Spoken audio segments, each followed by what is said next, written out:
বিসমিল্লাহির রহমানির রহিম। আসসালামু আলাইকুম সুপ্রিয় দর্শক, রিতাস কিচেন থেকে আপনাদেরকে অভিনন্দন জানাচ্ছি। আজকে আপনাদের জন্য নিয়ে এসেছি এগ মশালা।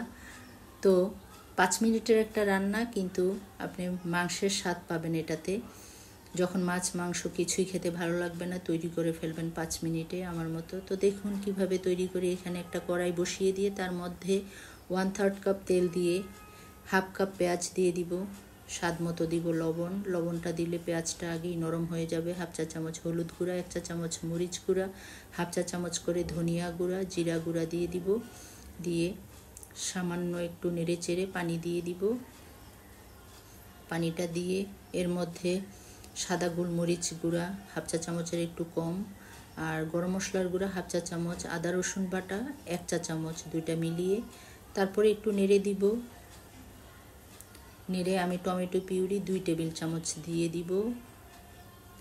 দিয়ে একটু নেড়ে আমি বেশ খানিকটা কাঁচামরিচ কুচি দিয়ে একটু পানি দিয়ে আবার নেড়ে দিব। তেল উঠে গেলে এর মধ্যে 2টা আমি ডিম ভেঙে দিয়ে দিব।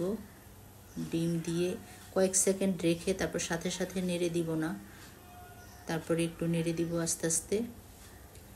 নেড়ে চুলার জালটা এক্ষেত্রে থাকবে মিডিয়াম হিটে থাকবে। তারপর নেড়ে চেড়ে দিয়ে একটু সময় নিয়ে একটু নেড়ে দিবেন।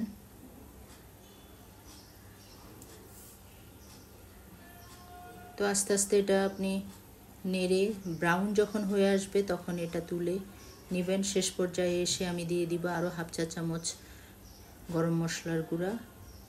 তো আমার রেসিপিগুলি ভালো লাগলে লাইক কমেন্ট শেয়ার করবেন। আমার ইউটিউব চ্যানেলটি সাবস্ক্রাইব করে দিবেন প্লিজ। যারা সাবস্ক্রাইব করেছেন তাদেরকে অসংখ্য ধন্যবাদ। তৈরি হয়ে গেল আমার মজাদার এগ মশালা। এটা আপনারা বাসায় অবশ্যই গরম ভাতের সাথে ট্রাই করবেন। আশা করি নিরাশ হবেন না। ঝাল ঝাল এটা আপনারা ট্রাই করে দেখবেন।